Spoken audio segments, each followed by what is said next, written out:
Hello and welcome to Warcraft Daily for today, the 10th of August 2013. So in today's news we have some interesting tweets, 5.4 resilience and fatigue news, website cleanup, and a little bit of a bug with the Proving Grounds that I think's been colouring people's opinions. So the first thing is there's a whole bunch of cool tweets from Lore. Lore is one of the CMs, and yeah, let's get into it. So he said, and this is a quote, "There's also the issue of buffing like 20 specs instead of nerfing 3 to 5.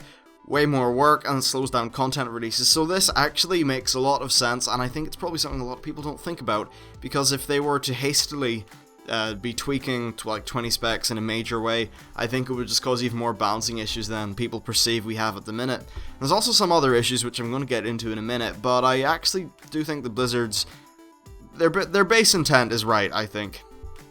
Now also the way the damage scaling works is they can't bring up all the low classes, as this would bring up, just the way with gear scaling and the way the different classes work, it would bring up a lot of issues, and Lore actually did say this was another reason as well. It seems like it's much easier to take the outliers, bring them into line, instead of just bring everyone up. Because at the end of the day, if they bring everyone's DPS up, they'll just increase the boss's health, so it's really not much of an issue. Now, the last thing he said was actually about hunters, and this made me happy. He said that hunters are too low in comparison to non-warlock and mage classes in 5.3, so pretty much of the balanced classes, in comparison to those, we are too low. That's, I think, definitely right, and it's nice to hear Blizzard actually say that hunters need a buff, because we do. 5.3 it stung bad. Now next up, they were talking about 5.4 resilience and fatigue. So there's likely actually going to be a change which will increase the amount of base resilience and the fatigue mechanic that people have. Now the reason they're doing this is because the new PvP gear, brings more PvP power, stats, that kind of thing. People will be doing more damage, and if they didn't increase these things to compensate for that, PvP would just come into the sort of Zergy burst fest that it used to be, that Blizzard, that they tried to fix in 5.3. Okay, perhaps they maybe went a little bit overboard in 5.3, but this should be good.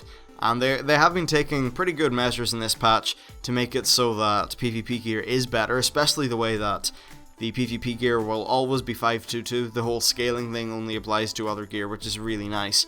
So yeah, it's good news all around, I think, for the PvP people. Next up, they were talking about the website cleanup, and they're gutting a part of their website. So in the game guide, the pet and mount gallery, the faction section, and the profession section are gone. For guild profiles, the perks and rewards section is gone, and for your character, that's your armory page, pets and mounts are gone, hunter pets are gone, professions are gone, and reputation is gone. This just seems like they're trying to streamline their website and just take less load off it, I suppose. Of course, there's all these places like Petopia, Wowheads, there's loads of places to get this information, so really I think they're just getting rid of stuff that people didn't even use in the first place, so it's okay.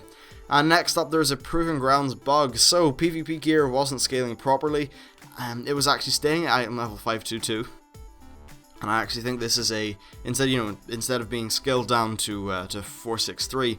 Now I actually think this is probably a contributing factor in why so many people had a wide range of experiences with this feature, and it probably coloured their opinions on it. So once this is fixed and everything's balanced and working, it will be interesting to see what people think. It's a weird feature. I mean, it's got a lot of good intent behind it, but I don't think they've really done the best job of pulling it off perfectly. Still, I think it's good for the game, and there's nothing really to say that's bad about the idea conceptually, I'd say.